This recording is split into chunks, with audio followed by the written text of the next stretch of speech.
Ассалаумағалейкум қазақ елі, амансыздар ма? Бүгінгі айтар әңгімеміз мынау елімізге қажет болып тұрған сот жүйесін өзгерту.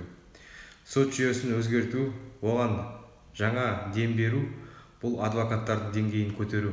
Адвокат болып жұмыс істеу бізде бағалану керек, адвокаттардың деңгейі өсу керек. Сондықтан жаңа сот қызметшісі сот болып тағайындардың алдында 5 жыл адвокаттық немесе прокурорлық қызметте болуы және одан кейін 3 жыл дегенде кемінде сот жүйесінде қызмет ету керек. Сонда жаңағы туысқандардың, біреудің қызының, жұбайының немесе ағасының, інісінің жайдан жай сот болып кетуіне жол бермейміз.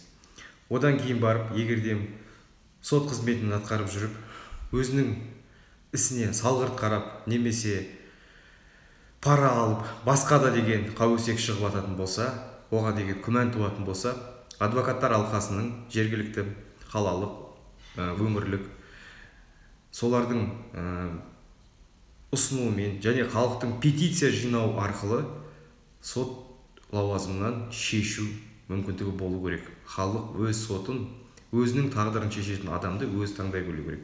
Және де жергілікті сот, қалалық немесе басқа өңірлік сот алқасы өз төрағасын өзі тағайындау керек. Тікелей дауыс беру арқасында әр сот қызметкері, әр сот шенеулігі өзіне басшы тағайындап алып, сол басшымен қарым-қатынаста болу керек. Тек қана жоғарыдан қойған, қазіргі болып жатқан сот төрағалары сол жоғарыдан келгендердің іс-әрекетін, солардың ойын іске асыруды қолға алып алған. Сондықтан әділ сот жоқ.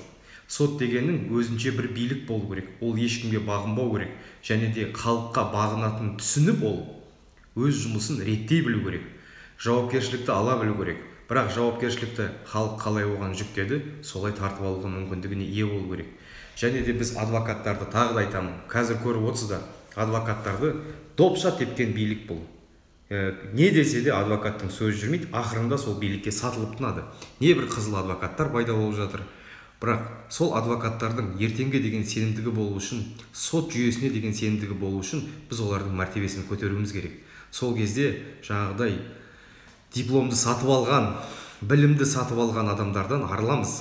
Қызметін, өзінің жеп отқан нанын шын ниетімен, халыққа деген шын құштарлығымен қорғайтын адвокаттар пайда болады.